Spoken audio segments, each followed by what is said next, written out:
नमस्कार दोस्तों, Bajrang education YouTube channel में आपका स्वागत है। राजस्थान ग्राम पंचायत चुनाव 2026 की हर महत्वपूर्ण जानकारी सबसे पहले प्राप्त करने के लिए आप चैनल को सब्सक्राइब जरूर कर दें, वीडियो को लाइक और शेयर कर दें। आपका अपना चैनल है जहां पे आपको राजस्थान के ग्राम पंचायत चुनाव की जानकारी हम सबसे पहले प्रदान करते हैं। दोस्तों, आप राजस्थान के कौन से ज़िले से रहते हैं कमेंट करके बताइएगा, क्योंकि हमारा ज़िला हनुमानगढ़ है। तो आप क्या हमारे आसपास के ज़िले के रहने वाले हैं तो आप अपने ज़िले का नाम लिख के कमेंट करिएगा।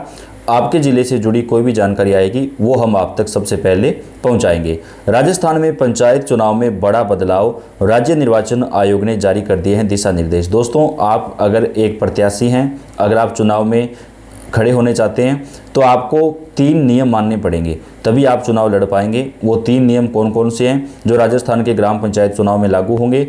और अब एक खुशखबरी आपको बता देते हैं, अब जिनके 2 से ज़्यादा बच्चे हैं वो भी राजस्थान में ग्राम पंचायत चुनाव लड़ सकते हैं। सरकार शीतकालीन सत्र जो अभी शुरू हो रहा है, जिसमें बजट भी पेश होगा, उसमें ये प्रावधान करने वाली है कि जिनके 2 से ज़्यादा बच्चे हैं वो भी चुनाव लड़ सकते हैं। और 10वीं 12वीं का जो नियम है वो तो पहले से ही आपको बताया गया था कि लागू होने ही वाला है। अब राजस्थान में आज पंचायत चुनाव को लेकर राज्य निर्वाचन आयोग ने नए दिशा निर्देश जारी किए हैं। तो 3 नए नियम लागू कर दिए गए हैं जिनको मानने के ऊपर ही लोग चुनाव लड़ पाएंगे। और इसके साथ ही दोस्तों, अगर किसी व्यक्ति ने पिछली बार राजस्थान का चुनाव लड़ा था और उसने अपने चुनाव का ब्यौरा नहीं दिया कि उसने कितने रुपए खर्च किए चुनाव में, तो वो व्यक्ति राजस्थान का ग्राम पंचायत चुनाव इस बार नहीं लड़ पाएगा।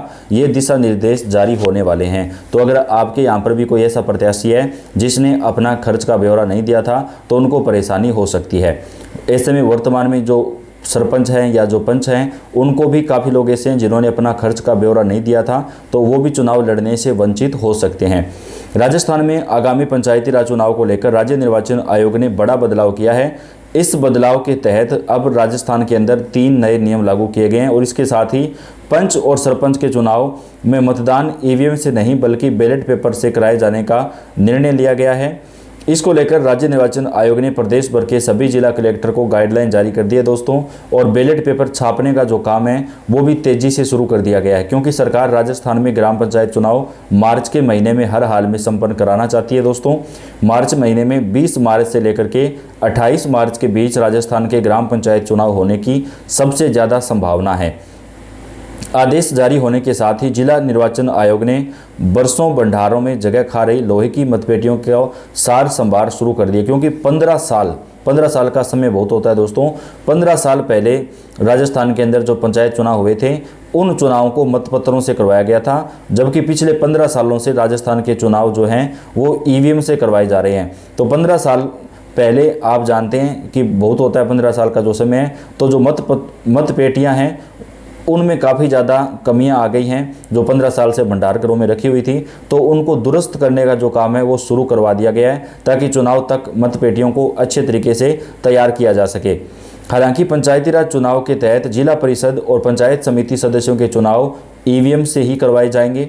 दोहरी मतदान प्रक्रिया को लेकर राज्य निर्वाचन कार्यालय की मुश्किलें और अधिक बढ़ गई हैं। गौरतलब है कि पंचायत पुनर्गठन प्रक्रिया के बाद अब जिले में 13 पंचायत समितियों में 547 सरपंच के जो चुनाव हैं वो यहाँ पर इस जिले के अंदर होने वाले हैं।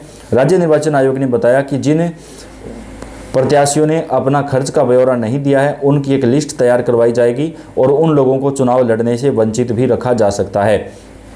राजस्थान के ग्राम पंचायत चुनाव से पहले जो फाइनल वोटर लिस्ट है वो 25 फरवरी को जारी की जाएगी। उसके बाद में 28 फरवरी तक पंचायत चुनाव की अधिसूचना जारी होने की संभावना है। और अधिसूचना के साथ ही दोस्तों पंचायत चुनाव की आचार संहिता भी राजस्थान में लागू हो जाएगी, जिसके बाद मार्च महीने में पंचायत चुनाव करवाए जाएंगे। और जो निकाय चुनाव है, शहरी निकाय चुनाव, वो अप्रैल महीने में 15 अप्रैल से पहले करवाए जाएंगे, क्योंकि जो हाई कोर्ट ने और सुप्रीम कोर्ट ने राजस्थान सरकार को जो आदेश दिया है चुनाव जल्दी करवाने का, उन चुनाव की जो तैयारियां हैं वो अब सरकार को करना पड़ेगा। राज्य निर्वाचन आयोग की ओर से जारी गाइडलाइन के अनुसार पंच और सरपंच के चुनाव मतपत्र एवं मतपेटियों के माध्यम से करवाए जाने तय किए हैं। ऐसे में सुरक्षा संबंधी व्यवस्थाओं को भी सुनिश्चित करने को कहा गया है। वहीं जिला परिषद और पंचायत समिति के चुनाव ईवीएम से होंगे। आदेश में उल्लेख किया गया कि यदि किसी जगह ईवीएम कम पड़ेगी या किसी तरह की कोई अव्यवस्था होती है तो वहां पर भी बैलेट पेपर और बैलेट बॉक्स के माध्यम से ही मतदान किया जाएगा। राजस्थान में गत 3 पंचायती राज चुनाव में पंच, सरपंच, पंचायत समिति और जिला परिषद सदस्यों सहित सभी पदों के चुनाव ईवीएम के माध्यम से ही होते रहे हैं।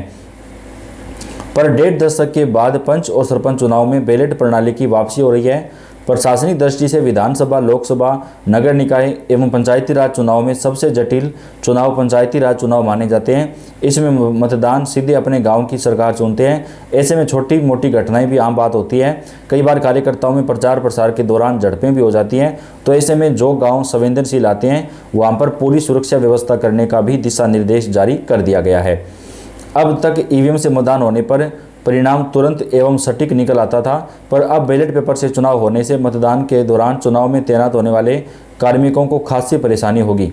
मतगणना बार बार करवाए जाने का दबाव रहेगा। वहीं प्रशासन को भी मतदान एवं मतगणना के दौरान अतिरिक्त पुलिस जब्ते को बंदोबस्त करने का कहना पड़ेगा।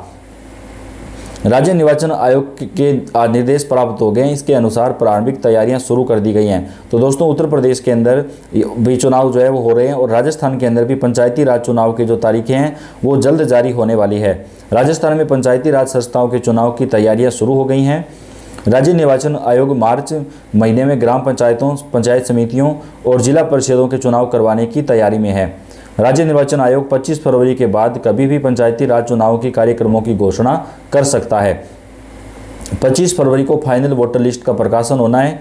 इसके बाद 28 फरवरी या मार्च के पहले सप्ताह में आयोग कभी भी चुनाव की घोषणा करने की तैयारी में है। चुनाव कार्यक्रम की घोषणा के साथ ही प्रदेश भर में आचार संहिता भी लागू हो जाएगी। 1 लाख से ज़्यादा वार्ड पंच, 14,635 सरपंच के पदों पर राजस्थान में एक साथ चुनाव करवाए जाएंगे।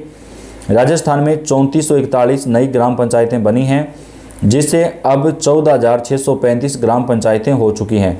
और आपको बता दें कि जो पुरानी पंचायतें हैं और जो नई पंचायतें हैं उन सभी के चुनाव एक साथ ही करवाए जाएंगे। पंचायतों में 45,000 से ज़्यादा नए वार्ड बने हैं। इससे इतने ही ज़्यादा वार्ड पंच के पद भी बढ़ गए हैं। नए वार्ड बनने से प्रदेश में वार्ड पंचों के 1 लाख से ज़्यादा पद हो गए हैं। 1 लाख से ज़्यादा वार्ड पंचों और 14,635 सरपंचों के पदों पर चुनाव होंगे। इस बार पंचायत चुनाव में 45,000 से ज़्यादा नए वार्ड पंच जो है वो चुने जाएंगे। प्रदेश में 85 नई पंचायत समितियां और 8 नई जिला परिषद बनी हैं, जिसमें अब 450 पंचायत समितियां और 41 जिला परिषद हो गई है। अब नई बनी सभी पंचायत समितियों और जिला परिषदों में एक साथ चुनाव करवाए जाएंगे। 12 पुरानी जिला परिषदों का कार्यकाल बाद में पूरा होगा, इसलिए मार्च में 29 जिला परिषदों में जिला परिषद सदस्यों और जिला प्रमुखों के चुनाव करवाए जाएंगे। तो दोस्तों, राजस्थान के ग्राम पंचायत चुनाव को लेकर बड़ी खबर आ रही है। प्रशासन ने तैयारियां पूरी कर ली हैं। बेहद जल्द अब राजस्थान के ग्राम पंचायत चुनाव जो है वो संपन्न करवाए जाएंगे। तो दोस्तों, अगर आप चुनाव की तैयारी कर रहे हैं तो अच्छे तरीके से तैयारी करते रहें, क्योंकि मार्च महीने में चुनाव होने की पूरी संभावना है। वीडियो को आप लाइक और चैनल को सब्सक्राइब जरूर कर दें। धन्यवाद।